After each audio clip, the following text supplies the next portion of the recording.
Students, welcome to Soumya's Commerce Station. So as you all know that we were doing the chapter Nature and Terminology of Accounting and उसमें last video में हमने objectives of accounting देख लिए हैं. तो अब आगे जो हमारा नेक्स्ट टॉपिक है वो है need and relevance of accounting.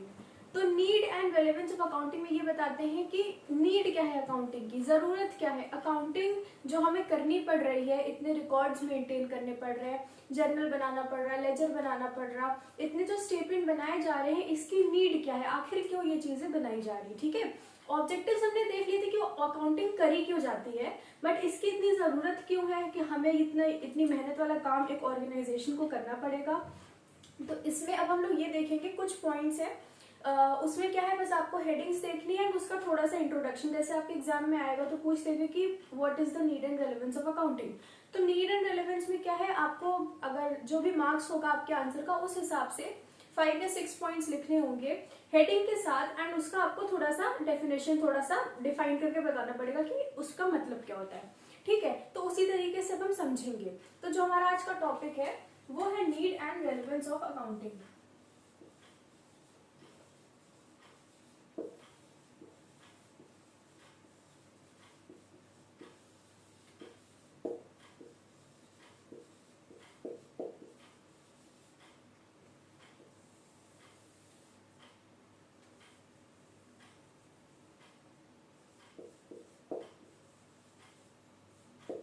Need and relevance of accounting.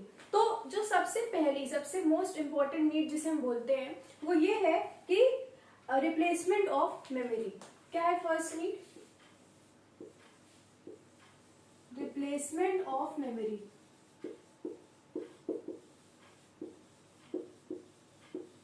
तो ये पॉइंट क्या कह रहा है, ये कह रहा है रिप्लेसमेंट होना मेमोरी की. मेमोरी क्या होता है, हम किसी चीज को याद कर सकते हैं, वो हमारी मेमोरी होती है.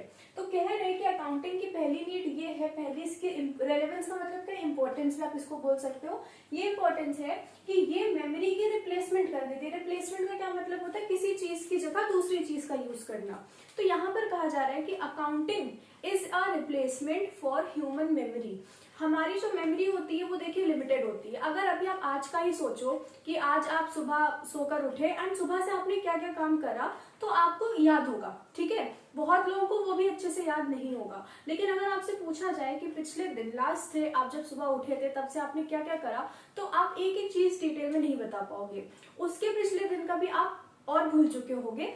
और ऐसे ही कर करके आपकी जो मेमोरी है वो पीछे पीछे क्या भूलते चले जाते हो, बिकॉज ह्यूमन मेमोरी में एक लिमिट होती है, वो कुछ ही चीजों को याद रख पाती है. ठीक है, तो अब होता क्या है बिजनेस में, तो देखिए आपको पता है रोज डिफरेंट टाइप के ट्रांजैक्शंस होते हैं. अब सिंस हम लोग अकाउंटिंग की बात कर रहे हैं, so we will consider only the monetary transactions, केवल मनी ट्रांजैक्शंस को देखेंगे. तो बिजनेस में डिफरेंट टाइप के मॉनेटरी ट्रांजैक्शंस होते रहते हैं. अब एक दिन में 10-15 से लेकर बिजनेस ऑर्गेनाइजेशन की साइज पे डिपेंड करते हुए 1000-2000 ट्रांजैक्शंस भी होते हैं. तो अब एक बिजनेसमैन को इतने ट्रांजैक्शंस तो याद होंगे नहीं, एंड उनको क्या करना है, उन्हें अपना प्रॉफिट एंड लॉस चेक करना है. And profit and loss check करने के लिए उनको रोज के ट्रांजैक्शंस याद होने चाहिए. तो क्या ऐसा पॉसिबल है कि याद हो सकता है किसी को, कोई मेमोराइज कर सकता है बिजनेसमैन की उसके दिन भर में कितने ट्रांजैक्शंस है? ये पॉसिबल ही नहीं है. तो इसीलिए अकाउंटिंग आई. अकाउंटिंग ये कहती है कि कोई भी ट्रांजैक्शन हो रहा है तो आप उसको लिख लो. ठीक है, आपको कुछ याद करना होता है तो आप उसको लिख लेते हो, यही होता है. तो अकाउंटिंग भी इसीलिए, क्योंकि सिंस हम इन बिजनेस ट्रांजैक्शंस को नहीं याद कर सकते, बिजनेस ट्रांजैक्शंस याद करना जरूरी क्यों है, बिकॉज यही वो चीजें हैं जहां पे पैसे का लेन देन होता है. ट्रांजैक्शन क्या होता है, पैसे का लेन देन. एंड जो ये ट्रांजैक्शन हो रहा है इसी से हमें पता चलेगा कि बिजनेस प्रॉफिट करेगा या लॉस करेगा. एंड सिंस इसकी इंपॉर्टेंस बहुत ज्यादा है, बिजनेस करा ही इसीलिए जा रहा है, तो इन ट्रांजैक्शंस को रिकॉर्ड करा जाता है. एंड अकाउंटिंग में जब हम इसको रिकॉर्ड करते हैं एंड डिफरेंट प्रोसीजर से इसको ले जाते हैं, तो ये क्या है, हमारी मेमोरी के रिप्लेसमेंट है. We can not remember each and everything जो होता रहता है. ठीक है, तो यही कहा जा रहा है कि ह्यूमन मेमोरी लिमिटेड होती है एंड कोई भी बिजनेसमैन सारे ट्रांजैक्शंस को रिमेंबर नहीं कर सकता है.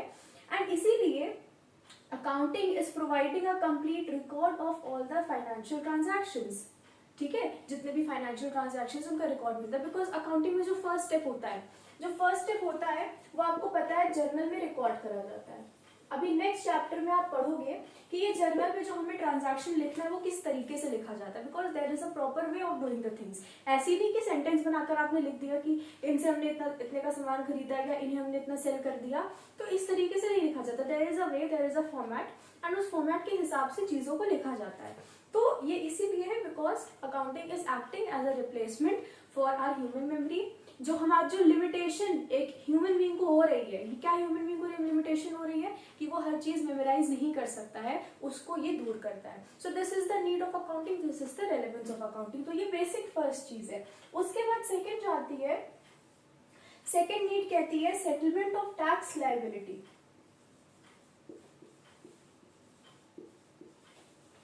Settlement of tax liability. अब यहाँ पर क्या कह रहे हैं, फर्स्ट आप देखो सेटलमेंट। सेटलमेंट का क्या मतलब है, सेटल करना, ठीक है, कोई चीज है उसको करके खत्म कर देना, उसका जो भी प्रोसेस है, जो भी चीज तरीके से कोई प्रोसेस है, कोई चीज है, उसको सेटल करना, कंप्लीट करना, डिस्क्लोज, खत्म कर देना वो चीज। तो सेटलमेंट की बात आ रही है, किसकी सेटलमेंट करनी है, टैक्स लायबिलिटी के। अब टैक्स लायबिलिटी क्या है, तो पहले देख लेते हैं लायबिलिटी क्या होती है। लायबिलिटी आपको पता है, लायबिलिटी क्या है, ये हमारी रिस्पॉन्सिबिलिटी होती है, ये रिस्पॉन्सिबिलिटी होती है, ठीक है। अब आपको पता है जितने भी लोग रहते हैं कंट्री में उन्हें टैक्स पे करना होता है, ठीक है, जो भी कंज्यूमर होते हैं वो टैक्स पे करते हैं। होता क्या, आप कोई सामान खरीदते हो, ठीक है, अगर आप कोई सामान परचेज करते हो तो आपको पता है जीएसटी टैक्स है, वो टैक्स उस पर लग रहा है। तो ये क्या है, ये कस्टमर टैक्स पे कर रहा है।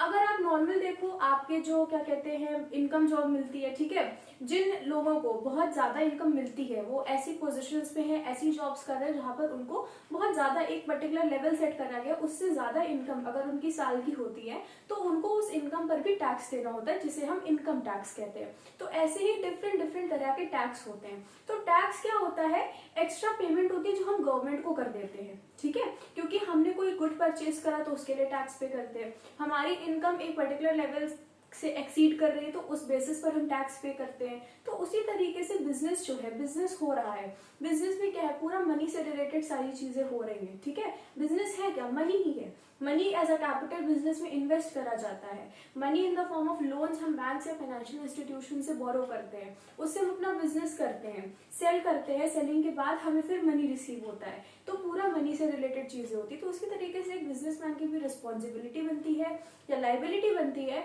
कि उसको अपना टैक्स पे करना होता है। तो बिजनेसमैन को भी टैक्स पे करना है। अब जैसे कि आपको पता है कि अगर हम किसी गुड पर टैक्स पे करते हैं, जीएसटी पे कर रहे हैं, तो हमें पता है कि जो प्राइस हमने पे करा है गुड के लिए, अगर आपने एक ये मार्कर खरीदा तो इस पे भी आपने टैक्स की पेमेंट करी होगी, ठीक है, टैक्स की पेमेंट करी होगी। तो वो टैक्स आपने जितना पैसा अपने जो भी शॉपकीपर था उसको दिया था उसी में इंक्लूड रहता है।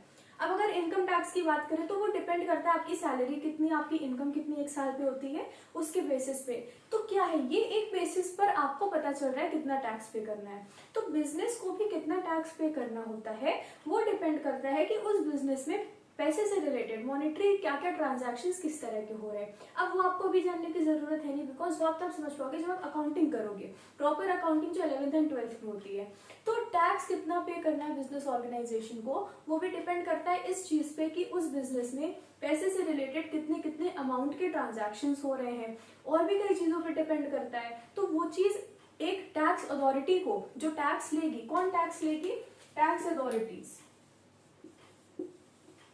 तो टैक्स अथॉरिटीज अगर जानना चाहती हैं कि इस पर्टिकुलर बिजनेस से, ये अगर एबीसी फर्म है, यहाँ पर बिजनेस हो रहा है, टैक्स अथॉरिटी को पता है इनको यहाँ से टैक्स लेना है, तो वो कैसे पता करेंगे कि कितने अमाउंट का टैक्स लेना है। वो अमाउंट जानने के लिए वो क्या चेक करेंगी, एक ही ऐसा प्रूफ है जहां पर मनी से रिलेटेड सारे ट्रांजैक्शंस लिखे और वो होते हैं उस फर्म के अकाउंट्स, ठीक है। तो अकाउंटेंसी एक इस तरह का भी काम कर रही है कि अकाउंटेंसी जो अकाउंटिंग में रिकॉर्ड्स मेंटेन करते हैं, तो वो हमें हेल्प करते हैं, बिजनेसमैन को हेल्प करते हैं ये जानने में, ये पता लगाने में कि बिजनेसमैन को कितनी टैक्स पे करनी है, उसके कितने अमाउंट की टैक्स लायबिलिटी बनती है, टैक्स पेमेंट की रिस्पॉन्सिबिलिटी बनती है।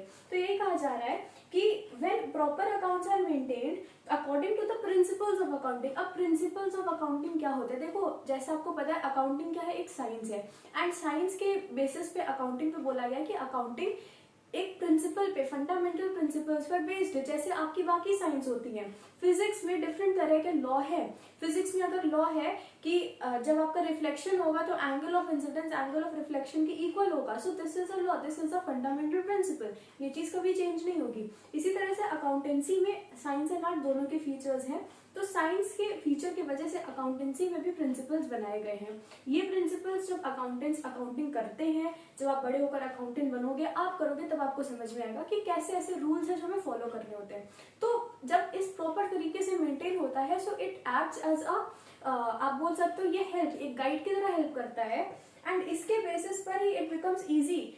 तो क्या इजी होता है कि we can ascertain the amount of income tax, हम ये जान सकते हैं कि हमें कितना इनकम टैक्स पे करना है। सो सेकंड पॉइंट बस इतना ही कह रहा है कि जो भी बिजनेस की लायबिलिटी बनती है टैक्स पेमेंट की, जैसे बाकी सब पेमेंट करते हैं, बिजनेस भी पे करता है, तो बिजनेस को कितना टैक्स पे करना है वो तभी जान पाएगा जब उसके अकाउंट्स मेंटेन होंगे, उसी के बेसिस पे वो कैलकुलेट कर सकेगा कि उसकी कितनी टैक्स पे करने का अमाउंट बन रहा है। ठीक है, तो ये सेकंड इंपॉर्टेंस है। तो ये क्या नीड में आपको क्या बता रहे हैं कि अकाउंटेंसी की जरूरत क्या है, अकाउंटेंसी का यूज कहाँ कहाँ हो रहा है। ठीक है, तो ये आपका सेकंड था। अब थर्ड जो है, थर्ड नीड कहती है लीगल एविडेंस।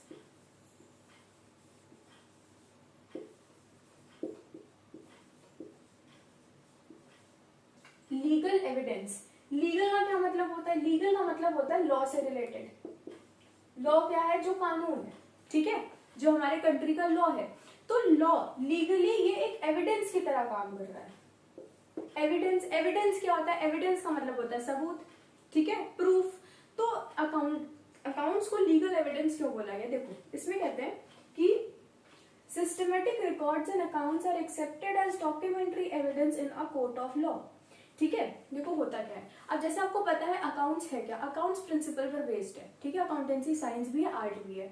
आपने अगर ऐसी कोई चीज लिख दी, फॉर एग्जांपल आपने कोई स्टोरी लिख दी, ठीक है, आप ऐसे लिखते हो, आपने कोई ऐसे लिख दिया, आपने कोई स्टोरी बनाकर लिख दी, तो वो लीगल एविडेंस नहीं होगी। ऐसा नहीं कि अगर आप किसी को वो स्टोरी ऐसे जाके दिखा दोगे कि भाई ये स्टोरी में मैंने ये लिखा है तो ये चीज आपको माननी पड़ेगी, तो दिस इज नॉट अप्रोप्रिएट। ये एक लीगली, ये कोर्ट के सामने आप दिखाओगे तो वो नहीं मानेगा उसको, ठीक है। लेकिन जो अकाउंट्स होती है, जो बिजनेस अकाउंट्स मेंटेन करते हैं, जो वो रोज की अकाउंटिंग करते हैं, लेजर बनाते हैं, जर्नल बनाते हैं, बाद में उनके डिफरेंट स्टेटमेंट्स बनते हैं, तो ये जो उनकी अकाउंटिंग में जितनी चीजें बन रही है, जो वो चीजें बनाते हैं, कैलकुलेट करते हैं, ये सब कोर्ट ऑफ लॉ में, कोर्ट ऑफ लॉ का क्या मतलब होता है?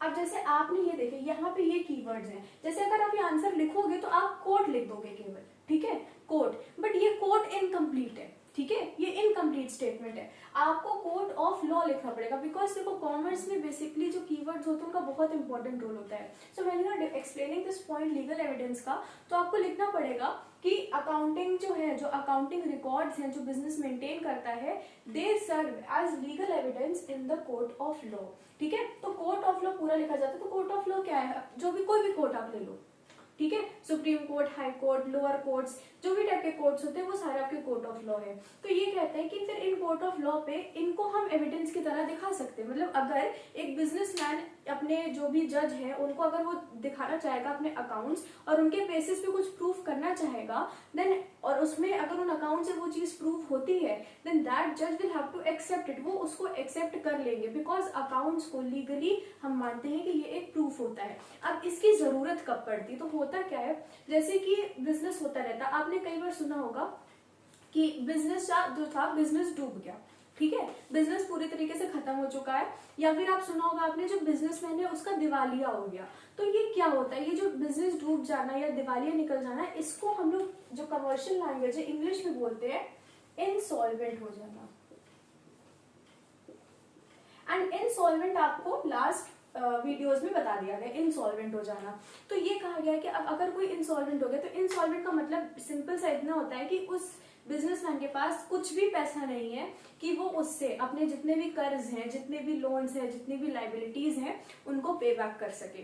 तो ये चीज कैसे प्रूफ होगी? ये चीज तब प्रूफ होगी जब बिजनेसमैन अपने बिजनेस के अकाउंट्स दिखाएगा, एंड उन अकाउंट्स में ये दिखेगा। कैसे पता चलेगा? आपको पता है अकाउंट्स में बैलेंस शीट बनती है, ठीक है, अभी आप अपने समझो, आपने बैलेंस शीट देखी, उसमें असेट लायबिलिटी सब रिकॉर्ड होता है, तो सारी इन्फॉर्मेशन उन अकाउंटिंग में रिकॉर्ड होती है एंड उन अकाउंट्स में ही ऐसी इन्फॉर्मेशन सब प्रेजेंट होती है जिससे वो प्रूव कर सकता है कि भाई इन अकाउंट्स को देख के आप पता कर सकते हो कि जो बिजनेस है अब उसके पास बिल्कुल भी मनी नहीं बचा है, बिकॉज मनी जितना भी बिजनेस में आ रहा है, जितना भी बिजनेस से जा रहा है, वो सब उसमें रिकॉर्ड है।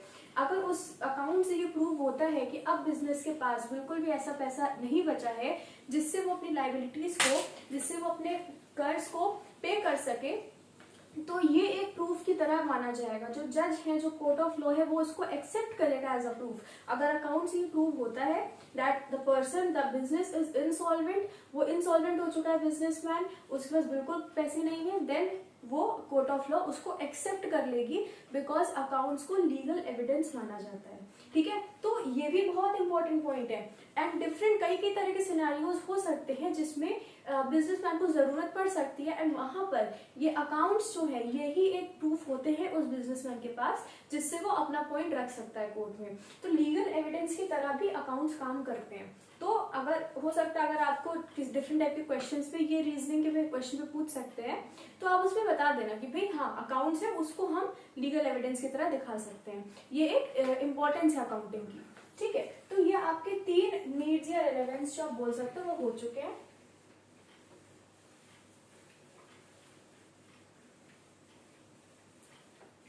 अब देखिए, ये आपका टैक्स लायबिलिटी था। अब जो आपका 4th पॉइंट आता है, 4th कहता है सेल ऑफ बिजनेस।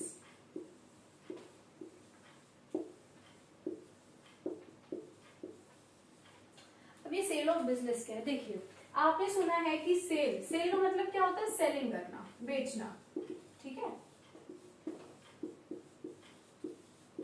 ये होता है।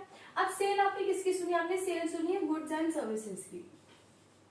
गुड्स एंड सर्विसेज को ही तो सेल करा जाता है। बिजनेसमैन जो होता है, अगर उसने चेयर बनाई तो वो चेयर को सेल करेगा, अगर वो कोई सर्विस दे रहा है तो सर्विस को सेल करेगा और उसके बदले में पैसे लेंगे।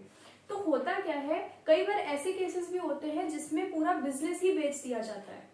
ठीक है, पूरा बिजनेस ही बेच दिया जाता है। अब जैसे सबसे रीसेंट एग्जांपल आप देखो, इंस्टाग्राम एक ऐप है, एंड इंस्टाग्राम को अभी कुछ टाइम पहले ही मार्क जुकरबर्ग ने परचेज कर लिया था, आपने ये सुना था। तो यहाँ पर क्या हो रहा है, यहाँ पर एक बिजनेस, एक कंपनी को दूसरा बिजनेसमैन परचेज करता है। मार्क जुकरबर्ग फेसबुक के फाउंडर थे, बट वो जो है उन्होंने इंस्टाग्राम को परचेज कर लिया। तो यहाँ पर इंस्टाग्राम परचेज करने क्या मतलब है, वो पूरा का पूरा बिजनेस मार्क जुकरबर्ग ने परचेज कर लिया। तो ऐसे ही क्या होता है कि अगर आप दूसरे सिनेरियोस देखो, तो जो इंस्टाग्राम का ओनर था उसने वो बिजनेस सेल करके मार्क जुकरबर्ग को बेच दिया, सेल कर दिया, तो उसके तरफ से सेल ऑफ बिजनेस हो गई। तो बिजनेस की सेलिंग भी होती रहती है।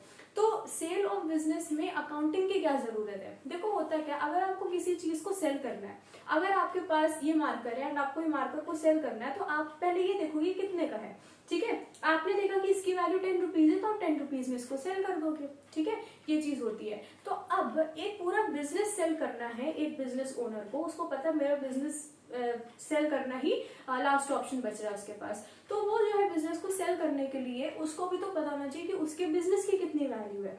वो अब इतने टाइम से बिजनेस करता आ रहा है, बिजनेस ने प्रॉफिट बनाया होगा, फिर बिजनेस जो है अच्छा खासा चल रहा है, बिजनेस में इतनी सारी अगर प्रोडक्शन का काम भी होता है तो बिजनेस में उसकी सारी फैक्ट्री वगैरह भी है, सारा चीज एकदम अच्छे से प्रॉपर तरीके से है, तो वो सब की कितनी वैल्यू होगी ये भी जानना बहुत जरूरी होता है। तभी तो वो डिसाइड कर पाएगा कि कितने अमाउंट पे वो बिजनेस को सेल करेगा।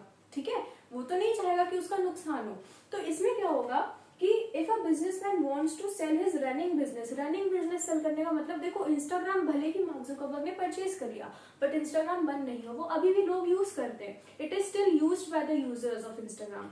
तो बिजनेस बंद नहीं होता, रनिंग बिजनेस सेल कर दिया जाता है। तो अगर ये सेल हो रहा है तो बिजनेसमैन ने जो अकाउंट्स अपने बनाए हुए हैं ना, दे विल हेल्प, वो मदद करेंगे बिजनेसमैन की ये जानने में कि उस बिजनेस की वैल्यू क्या है। ठीक है। अब कैसे मदद करेंगे, देखिए उसके लिए आपको अकाउंटेंसी करनी पड़ेगी। तो अभी बेसिकली आप 9th क्लास में केवल कॉन्सेप्ट देखोगे कि आपको पता चलेगा ऐसी ऐसी चीजें होती हैं। अगर आपसे पूछ लिया जाएगा कि अकाउंट्स की आप रेलेवेंस बताओ, या फिर बिजनेस का जब सेलिंग होती है तो क्या होता है, तो आपको पता है कि बिजनेस सेलिंग करने में अकाउंट्स की मदद से बिजनेसमैन उसकी वैल्यू निकालता है, कितनी वैल्यू हमारे बिजनेस की, और उस बेसिस पे उसको सेल कर देता है। सो अभी बेसिकली आपको अपने कॉन्सेप्ट बनाने हैं, ठीक है। तो अब इसमें क्या होता है कि in deciding the reasonable value, अगर ऐसा नहीं होगा तो वो करेक्ट वैल्यू अपने बिजनेस की नहीं ले पाएगा, ठीक है। बिजनेस उसका 10 करोड़ का होगा और वो 8 करोड़ में बेच के आ जाएगा तो उसको नुकसान हो जाएगा ना, ठीक है। उसके इतने टाइम की मेहनत बर्बाद हो जाएगी, लॉस में वो चला जाएगा। तो ऐसा ना हो, तो इसमें जो है वो भी अकाउंट्स ही काम आते हैं। बिकॉज देखो बिजनेस का जितना मनी से रिलेटेड चीजें हैं वो सब अकाउंट्स में ही होती हैं, ठीक है। तो वो ही इस चीज में हेल्प कर सकते हैं। तो अकाउंट्स की ये इंपॉर्टेंस थी कि सेल ऑफ बिजनेस के टाइम पे बिजनेस की वैल्यू क्या होगी, ठीक है, या रीजनेबल प्राइस भी आप बोल सकते हो, रीजनेबल प्राइस, ये पता करने के लिए भी अकाउंट्स का यूज होता है, ठीक है। अब हम लोग फिफ्थ देखते हैं। फिफ्थ नीड या रेलेवेंस अकाउंटिंग की क्या कहती है, वो होती है रियलाइजेशन ऑफ डेट्स।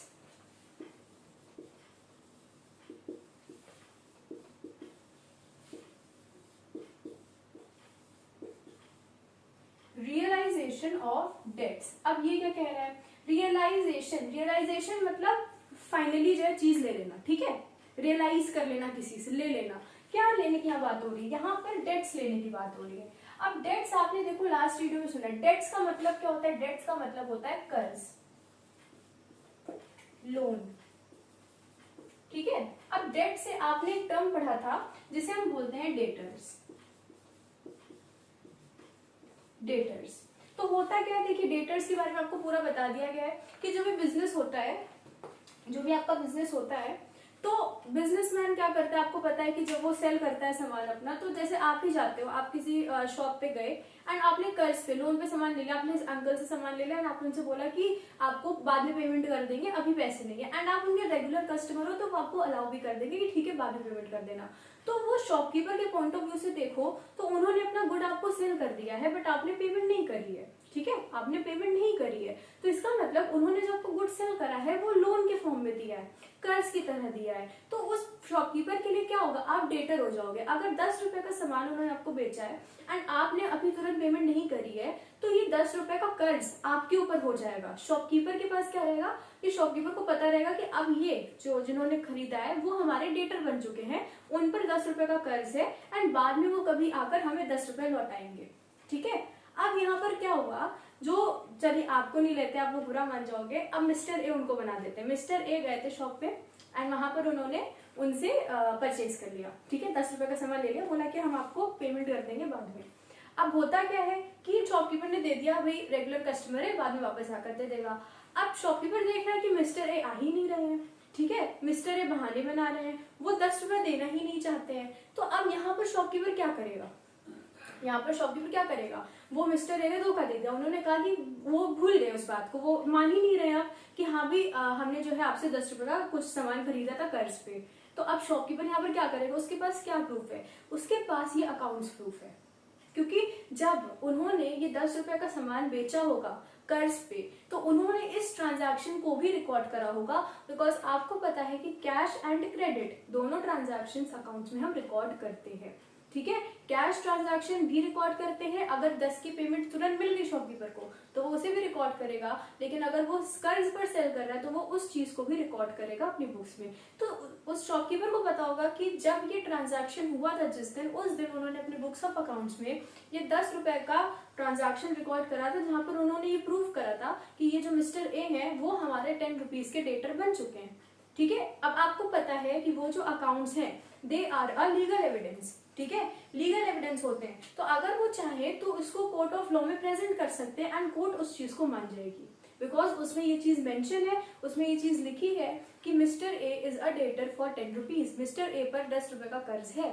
ठीक है। तो अगर मिस्टर ए मना करने भी लगेंगे फिर भी अकाउंट से शॉपकीपर बच जाएगा। तो यहाँ पर ये कह रहे अकाउंट्स की ये भी बहुत अच्छी इंपॉर्टेंस है कि बहुत इंपॉर्टेंट ये चीज है कि डेटर्स जो हैं अगर वो ऐसे अचानक से धोखा दे देंगे, पैसे नहीं वापस करेंगे, देन अकाउंट्स का हम यूज कर सकते हैं फॉर रियलाइजेशन ऑफ डेट्स। ठीक है, तो यही बताया गया कि accounting helps a businessman in realising money from his debtors, they serve as a proof and they can be used in a court of law. Proof की तरह काम करते हैं, लीगल एविडेंस। तो आप देखो पॉइंट्स को कनेक्ट करो, ठीक है, लीगल एविडेंस है तो ये रियलाइजेशन ऑफ डेट्स में हेल्प करेंगे। तो ये सारे पॉइंट्स कनेक्टेड है, ये चीज देखो आपको शुरू से बताई जा रही है कि इन पॉइंट्स को आप कनेक्ट करके बढ़ोगे तो आपको याद रहेंगे।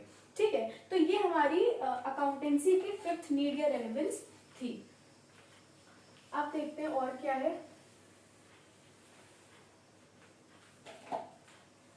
अब सिक्स्थ वाली जो है, सिक्स्थ नीड कहती है रेजिंग लोन्स।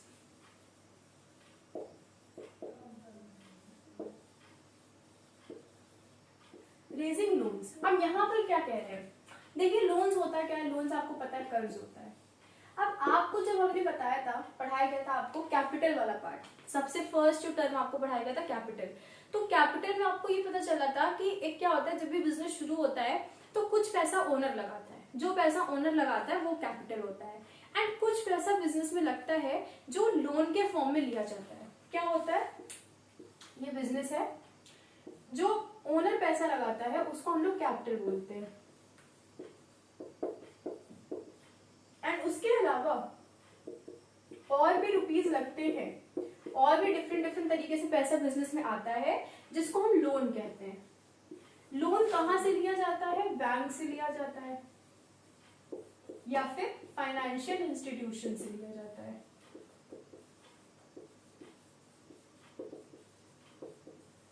तो अब आप बताइए, अगर बिजनेस कह रहा है कि हमें लोन चाहिए, देखिए बिजनेस को अगर लोन लेना होगा तो बैंक खुद तो नहीं आएगी कि हाँ भी बिजनेस नया नया उनको देखा बिजनेस खुल गया, बैंक खुद चली जाएगी बताएगी अच्छा आपका बिजनेस नया नया खुला, चलिए बताइए आपको कितने का लोन दे दे, ऐसा तो नहीं होता है। बैंक के पास वो बिजनेसमैन जाएगा, ठीक है, अगर उसको लोन लेना होगा तो ये बिजनेसमैन की रिस्पॉन्सिबिलिटी बनेगी कि वो जाके बैंक से बात करेगा। अब अगर ऐसा कुछ हो रहा है, बिजनेस चल रहा है, चलो लोन मिल गया, चलता जा रहा है, अब बीच में अचानक फिर से बिजनेसमैन का जो ओनर है उसको लगा कि यार पैसे की कमी हो रही है तो अब हम लोग लोन ले लेते हैं।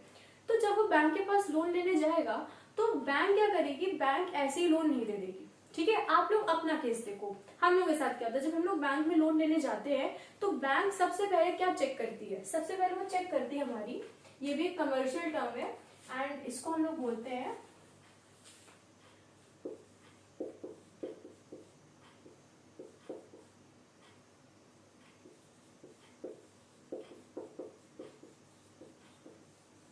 Credit worthiness. ये एक वर्ड होता है आपका क्रेडिट वर्दिनेस। क्रेडिट वर्दिनेस ये होती है कि एक इंसान कितना वर्दी है कि उसको क्रेडिट दिया जाए।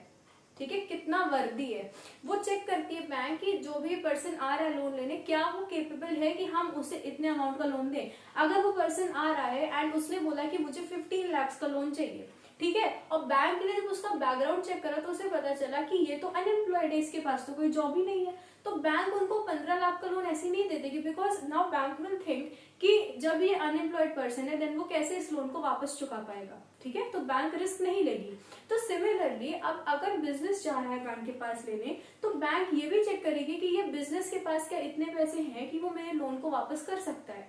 ठीक है, तो उसके लिए उसको बिजनेस के बारे में चेक करना पड़ेगा। एंड आपको पता है कि बिजनेस के जितने भी अगर हमें मनी से रिलेटेड चीजें चेक करनी तो वो उनके अकाउंट से ही पता चल सकता है। ठीक है, तो अब सिंस अकाउंट्स मेंटेन थे, हम यहाँ पर need and relevance of accounting पढ़ रहे हैं, सिंस अकाउंट्स मेंटेन थे वो बिजनेसमैन अपने अकाउंट्स दिखाएगा बैंक को, बोलेगा ये आप चेक कर लीजिए, एंड बैंक उसमें चेक करके पता कर सकती है कि क्या ये बैंक इस बिजनेस के पास इतना पैसा है कि हम उन्हें एक पर्टिकुलर अमाउंट का लोन दे सकते हैं। ठीक है, वो चेक कर लेगी, अगर बैंक सेटिस्फाइड हो जाएगी देन बैंक लोन दे देगी। तो बिजनेसमैन को अगर लोन रेज करना है फॉर बिजनेस पर्पस के लिए लोन रेज करना है तो वो बैंक के पास रेज कर सकती है बाय शोइंग इट्स अकाउंट्स। ठीक है, बैंक अकाउंट्स को चेक करके उनको लोन दे देगी अगर दे आर वर्दी इनफ, अगर उनकी क्रेडिट वर्दीनेस अच्छी होगी। तो यही कहा गया है कि in order to borrow funds, कहां से फंड्स बोरो करना है, from the banks and the financial institutions. Business को अपने फाइनल अकाउंट सबमिट करने होते हैं एंड जो भी लेंडर्स होते हैं वो अच्छे से स्क्रीन करते हैं फाइनेंशियल स्टेटमेंट को बिफोर ग्रांटिंग लोन्स। अब देखिए यहाँ पर जो आपने एक और कीवर्ड था, वो कीवर्ड है कि जो बैंक है वो कौन से अकाउंट्स चेक करेगी, वो चेक करेगी फाइनल अकाउंट्स। अब आप पूछोगे फाइनल अकाउंट्स क्या होते हैं, तो देखिए फाइनल अकाउंट्स अच्छे से आपको पता चलेगा जब आगे का चैप्टर पढ़ोगे। होता क्या, आपको पता है कि अकाउंटेंसी शुरू कहाँ से होती है, जर्नल से शुरू होती है। सबसे पहले जर्नल बनता है जिसमें ट्रांजैक्शंस को रिकॉर्ड करा जाता है, उसके बाद लेजर बनता है जिसमें उनको क्लासिफाई करा जाता है, उसके बाद ट्रायल बैलेंस बनता है, ट्रायल बैलेंस के बाद आपका trading account, profit and loss account, balance sheet, ऐसे बनता है। तो इतने सारे अकाउंट्स बनते हैं। फाइनल अकाउंट्स क्या होते हैं, फाइनल अकाउंट्स लास्ट के 3 अकाउंट होते हैं। फाइनल अकाउंट्स में केवल लास्ट के 3 अकाउंट को देखा जाता है। अब देखिए अगर बैंक को चेक करना है, ठीक है, बैंक के आप केस ले लो, उसको चेक करना है, तो क्या वो उस बिजनेस की शुरू से होते हुए साल से जो शुरू हुई है जर्नल, वो जर्नल खोल के बैठ के एक ट्रांजैक्शन चेक करेगी, नहीं करेगी। वो उसमें कितना टाइम जाएगा, जर्नल भाई सोचिए रोज के 15-20 ट्रांजैक्शन या 100-50 ट्रांजैक्शन या 1000-2000 transaction depending on the size of business record हो रहे हैं। रोज जर्नल पे इतने ट्रांजैक्शन लिखे जा रहे हैं, कई सारे जर्नल बन जाते हैं, लेजर बन जाते हैं। एंड उसके बाद जो अब देखिए आजकल तो देखिए सारा कंप्यूटराइज्ड है, सब कुछ कंप्यूटराइज्ड होता है, बट अभी के लिए देखो सिंस आप लोग जो अकाउंटिंग करोगे वो पेपर पे अकाउंटिंग होगी, ठीक है, तो आप उसी वे में समझो। तो इतने सारे जर्नल एंड लेजर सब बनेगा, तो बैंक के पास इतना टाइम नहीं है कि वो एक बिजनेस के सारे जर्नल और लेजर को ही चेक करती रह जाए। तो वो डायरेक्टली क्या करेगी, फाइनल स्टेटमेंट मांग लेगी। फाइनल स्टेटमेंट में क्या आता है, फाइनल स्टेटमेंट में ट्रेडिंग अकाउंट आता है, प्रॉफिट एंड लॉस अकाउंट आता है, बैलेंस शीट आती है। अब आपको पता है ट्रेडिंग अकाउंट से बिजनेस का ग्रॉस प्रॉफिट या ग्रॉस लॉस पता चलता है, प्रॉफिट एंड लॉस अकाउंट से बिजनेस का नेट प्रॉफिट या नेट लॉस पता चलता है, एंड बैलेंस शीट से बिजनेस की फाइनेंशियल पोजीशन पता चलती है, उसकी पोजीशन क्या है कंपेयरिंग टू अदर बिजनेस जो उस इंडस्ट्री में काम कर रहे हैं, ठीक है, तो फाइनेंशियल पोजीशन पता चलती है। तो अब इन तीनों को, ये फाइनल अकाउंट्स होते हैं। बेसिकली बैंक इन चीजों को देख के ही पता कर लेती है कि क्या ये बिजनेस वर्दी इनफ है कि उसको हम लोन ग्रांट कर सकते हैं। बैंक की जगह यहाँ पे और कोई लेंडर भी, लेंडर कौन है, जो पैसे देगा, जो फंड्स देगा, और कोई लेंडर भी आ सकता है, ठीक है। तो ये आपका था रेजिंग लोन्स का। अब इसके बाद आपका आता है कंपेरेटिव स्टडी। 7th आपका आ रहा है कंपेरेटिव स्टडी।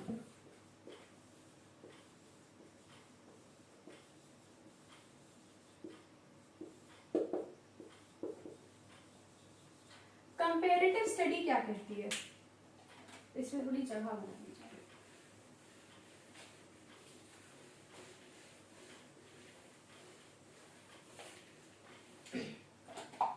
कंपेरेटिव स्टडी क्या कहती है, स्टडी करना। अब ये हमारी स्टडी है, जो स्टडी हम लोग कर रहे हैं, ये बिजनेस स्टडी करेगा। क्या करेगा, कंपेरेटिव स्टडी। कंपेरेटिव स्टडी क्या होती है, कंपेयर करना चीजों को। तो यहाँ पर कह रहे हैं कि ये जो कंपेरेटिव स्टडी करनी है, अब क्या किससे कंपेयर करना वो भी आप समझोगे।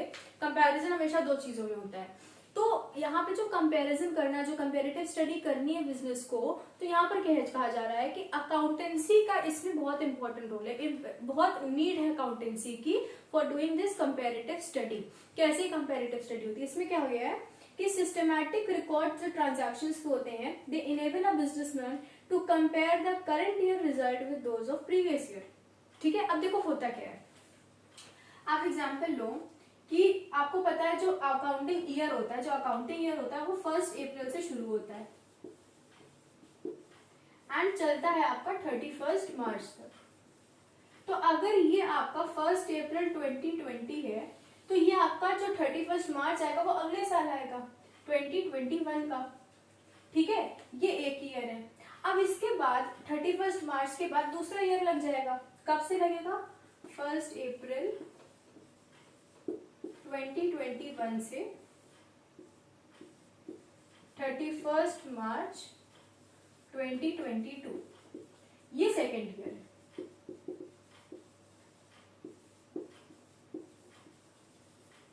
तो अब क्या है, बिजनेस ने इस ईयर में, ये 12 मंथ्स का टाइम पीरियड है, 1 अप्रैल 2020 से 31 मार्च 2021, इस साल में डिफरेंट ट्रांजैक्शन करे होंगे। किस तरह के ट्रांजैक्शन करे होंगे, कितने अमाउंट में सेल करी होगी अपनी, और कितना सामान खरीदा होगा, किस सप्लायर से खरीदा होगा, मार्केटिंग की उनकी क्या स्ट्रैटेजी रही होगी, उन्होंने एडवर्टाइजमेंट किस तरह से दिखाए होंगे, उन सब के बेसिस पे 31 मार्च 2021 को उनको प्रॉफिट या लॉस हुआ होगा, ठीक है। अब क्या हुआ, इनको इस टाइम पे प्रॉफिट एंड लॉस हुआ, उसके बाद उन्होंने फिर अपना बिजनेस कंटिन्यू करा 1 अप्रैल से। अब उनका बिजनेस फिर चल रहा है, थोड़ी हो सकता है उन्होंने सोचा कि लास्ट टाइम तो चलो इतना प्रॉफिट हुआ था, अगर हम प्रॉफिट बढ़ाना चाहते हैं तो अपनी एक किसी ना किसी तरह से सेलिंग प्राइस को चलो बढ़ा देते हैं, ठीक है, सेलिंग प्राइस को बढ़ा देते हैं या फिर और किसी तरह का चेंज कर सकते हैं, तो वो चेंज कर देंगे एंड फिर उनके इस साल के सारे ट्रांजैक्शंस होंगे, और जब ये ईयर खत्म हो जाएगा तो फिर इस दिन वो अपना प्रॉफिट एंड लॉस वगैरह बनाएंगे और उनको अपना प्रॉफिट या लॉस पता चलेगा, ठीक है। यहाँ पर भी पता चला था, यहाँ पर भी पता चला था। तो अब क्या होगा, जब इस डेट पे उनका प्रॉफिट एंड लॉस अकाउंट बन जाएगा, उनको पता चल जाएगा, तो अगर उन्हें ये लगा कि उनका प्रॉफिट कैसे कंपेयर करेंगे, इस साल का प्रॉफिट को पिछले साल के प्रॉफिट से कंपेयर कर लेंगे। अगर इस टाइम पे उनको 10 लाख का प्रॉफिट हो रहा है, लास्ट टाइम उनको 6 लाख का प्रॉफिट हुआ था, तो वो ये समझेंगे कि हाँ उनका प्रॉफिट इंक्रीज कर गया है, उनका प्रॉफिट इंक्रीज कर गया है। ये कंपैरिजन वो कर रहे हैं, एक साल के रिजल्ट को, जो एक साल का रिजल्ट आया है 10 लाख का प्रॉफिट, उसको वो पिछले साल के रिजल्ट जो कि 6 लाख का प्रॉफिट हुआ था उससे कंपेयर कर सकते हैं। एंड जब उन्होंने कंपैरिजन करा तो उन्हें पता चला उनका प्रॉफिट इंक्रीज हो गया, तो अब उन्हें ये आइडिया लग चुका है कि उनका प्रॉफिट इसलिए इंक्रीज हुआ क्योंकि इस साल में, जिस साल में इंक्रीज हुआ, जिस ईयर में इंक्रीज हुआ है, इस टाइम उन्होंने कुछ चेंजेस करे होंगे अपनी बिजनेस की मैनेजमेंट में, जो स्ट्रैटेजी यूज कर रहे हैं उसमें उन्होंने चेंजेस करे होंगे। वो क्या चेंजेस करे होंगे, तो उन्हें पता चल जाएगा कि ये चेंजेस बेनिफिशियल रहे हमारी कंपनी के लिए, ठीक है, ये चेंजेस बेनिफिशियल रहे, तो फिर वो और उसी पे आगे काम करेंगे एंड अपने 3rd ईयर के प्रॉफिट्स को और अच्छा करेंगे, ठीक है। तो इस तरीके से बिजनेस ग्रो करता है। तो अगर आप सोचो ये अकाउंट्स मेंटेन नहीं करे गए होते, अकाउंटेंसी नहीं करी गई होती, तो क्या बिजनेस इन चीजों को कर पाता, नहीं कर पाता, बिकॉज अकाउंटेंसी मेंटेन नहीं होती, उसे पता ही नहीं चलता कि उसको कितना प्रॉफिट या लॉस हो रहा है। जब प्रॉफिट या लॉस ही नहीं पता चलता तो वो कैसे अपने बिजनेस को ग्रो करता, उसे पता ही नहीं चलता कि क्या गलतियां हुई थी, क्या वो चीजें सही कर सकते हैं। अब फॉर एग्जाम्पल आप लोग क्लास से पास आउट होते हो, नेक्स्ट क्लास में जाते हो, अब आप इस 7th में थे, 7th में आपका 94% आया, आपको पता चला आपकी गलती कहाँ थी, आपके मैथ्स में नंबर कम थे। आप 8th में आए, आपने मैथ्स में अच्छे से मेहनत कर ली, देखा आपका परसेंट बढ़ गया, तो क्यों बढ़ा, बिकॉज यू हैव कंपेयर्ड, आपने रिजल्ट को कंपेयर करा एंड आपने देखा चेंज क्यों आया, बिकॉज आपने मैथ्स में और मेहनत कर दी। तो इसी तरीके से बिजनेस को भी ये चीज जानने के लिए दे नीड सम फिगर्स, उनको कुछ अमाउंट्स की, उनको फिगर्स की जरूरत पड़ती है ताकि वो इन चीजों को समझ सके, ऐसे कंपैरिजन कर सके। इसके अलावा इसमें यह भी होता है कि result of one firm can be compared with other firm. अब देखो फर्म में आपको देखो पता होना चाहिए, फर्म एंड इंडस्ट्री आपको पूरा बताया गया है। अगर हम आपसे बोले कि शुगर इंडस्ट्री है, शुगर की इंडस्ट्री है, शुगर इंडस्ट्री, तो शुगर इंडस्ट्री क्या है, एक कोई फैक्ट्री है जहाँ पे शुगर बन रही है, वो शुगर इंडस्ट्री, ऐसा नहीं होता है। अगर आपसे बोला जाए कि ये आपका इंडिया है, ठीक है, ये आपका इंडिया है एंड यहाँ पर इंडिया की शुगर इंडस्ट्री के बारे में बताएंगे, ठीक है। तो शुगर इंडस्ट्री इंडिया की होगी क्या, इंडिया में डिफरेंट जगहों पर जहां पर भी प्रोडक्शन होती होगी, उन जगहों पर फैक्ट्रीज इंस्टॉल होंगी। ये जो डॉट्स है, ये डॉट्स बता रहे हैं फैक्ट्रीज, ठीक है, फैक्ट्रीज क्या क्या है, फैक्ट्रीज होंगी एंड इन फैक्ट्रीज होंगी मतलब वहां पे फैक्ट्री होता, ऑफिस होगा, डिफरेंट चीजें होंगी जिन्हें हम फर्म बोलते हैं, FIRM firm.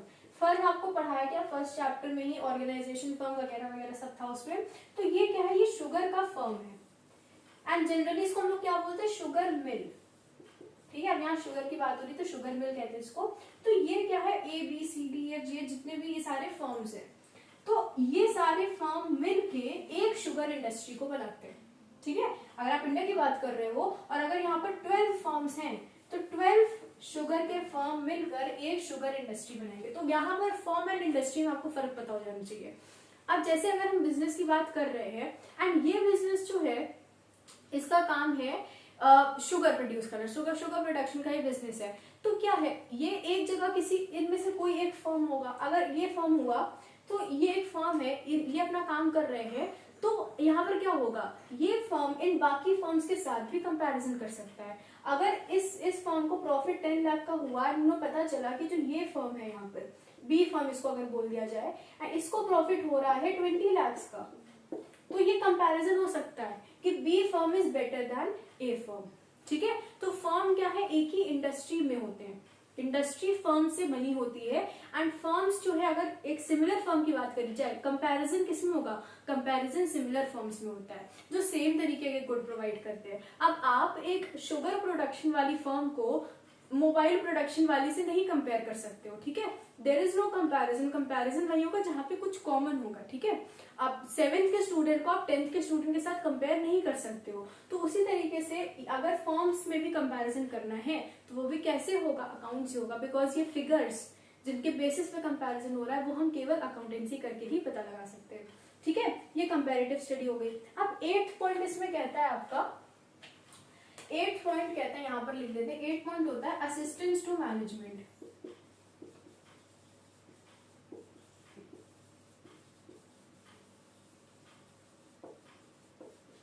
Assistance to management, help करना एक तरीके से, ठीक है, गाइड की तरह काम करता है, किसके लिए, मैनेजमेंट के लिए।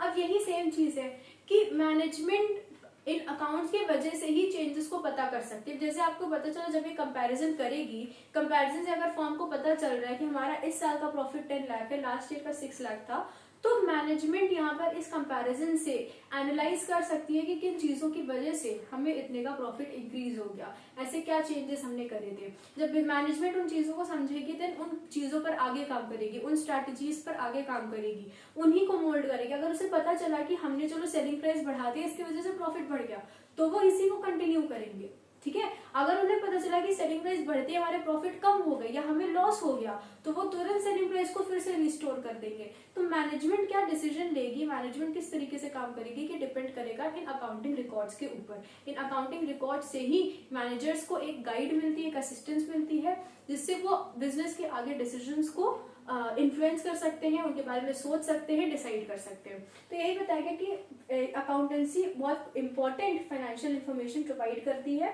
एंड ये मैनेजमेंट को हेल्प करती है कि वो सही डिसीजंस को ले।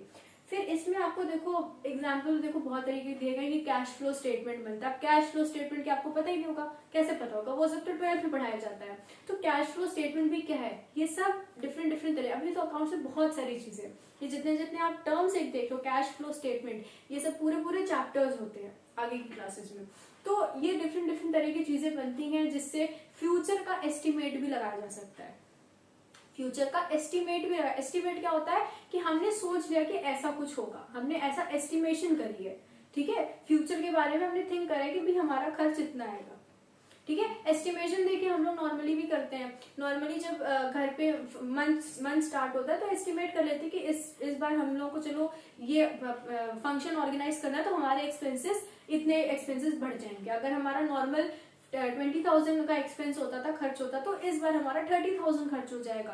तो ये क्या है, फोरकास्ट कर देना, फोरकास्टिंग करना, फोरकास्टिंग क्या, एस्टिमेशन करना, आगे के बारे में सोचना। तो ये चीजें भी अकाउंटेंसी की वजह से ही पॉसिबल है। कैसे पॉसिबल है, उसके लिए अकाउंटेंसी करनी पड़ेगी, which is not possible for you all, ठीक है। तो इसी तरीके से यहाँ पर ये लास्ट था need and relevance of accounting. तो नीड एंड रेलेवेंस कितने आपके हैं, सबसे पहला तो ये था कि अकाउंटेंसी जो है replacement of memory, human memory limited होती है तो उसके लिए वो काम करती है। उसके बाद आपको था टैक्स लायबिलिटी बिजनेस की कितनी बनेगी, ये पता करने के लिए भी अकाउंट्स का यूज करा जाता है। देन थर्ड पॉइंट आपका था legal evidence, court of law में, कोर्ट में अकाउंटिंग जो है वो आपके लीगल एविडेंस की तरह, लीगल प्रूफ की तरह काम करेगी। देन सेल ऑफ बिजनेस, जब बिजनेस को हम सेल करना चाहेंगे देन बिजनेस की क्या वैल्यू होगी वो भी हमें अकाउंटिंग इंफॉर्मेशन के बेसिस पर ही पता लग जाएगी। देन उसके बाद रियलाइजेशन ऑफ डेट्स, वही चीज, डेटर है उसने धोखा दे दिया, नहीं पैसे दे रहा है, तो अकाउंटेंसी वहां काम आएगी क्योंकि ये एक लीगल एविडेंस है and we can use it in the court of law. Then raising loans, loans raise करना है क्रेडिट वर्दिनेस जानने के लिए अकाउंटिंग जो रिकॉर्ड हमने बनाए हैं, बिजनेस ने बनाए हैं, उनको यूज करा जाएगा।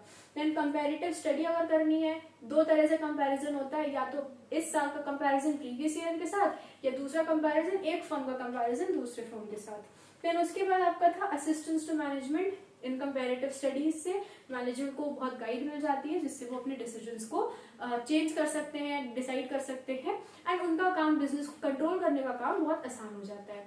तो ये नीड थे या रेलेवेंस आप बोल दो अकाउंटिंग के, अब इसके बाद नेक्स्ट वीडियो में हम देखेंगे लिमिटेशंस ऑफ अकाउंटिंग। अब अकाउंटेंसी की इतनी तो अच्छी चीजें सुन ली, अकाउंटेंसी के ऑब्जेक्टिव्स पता चल गए और इतनी इंपॉर्टेंस भी पता चल गई अकाउंटेंसी की, बट जैसा आपको पता है कि जितनी चीजों के प्रोज होते हैं, अच्छाइयां होती उतनी ही उनमें बुराइयां भी होती, कुछ ना कुछ उसमें बुराई तो होती, because nothing is perfect in this world. किसी चीज के प्रोज है, किसी चीज के एडवांटेजेस हैं, एंड उनके डिसएडवांटेजेस, उनके लिमिटेशंस भी प्रेजेंट होंगे। तो नेक्स्ट वीडियो में हम देखेंगे कि अकाउंटेंसी के ऐसे क्या क्या लिमिटेशंस है, क्या डिसएडवांटेजेस हैं जिनसे बिजनेस को नुकसान भी हो सकता है। तो वो हम नेक्स्ट वीडियो में देखेंगे। Till then you all take care of yourself, study hard, ये सब रिवाइज कर लो। कोई भी डाउट आता है देन नीचे आप कमेंट करके पूछ सकते हो, and just take care of yourself and bye.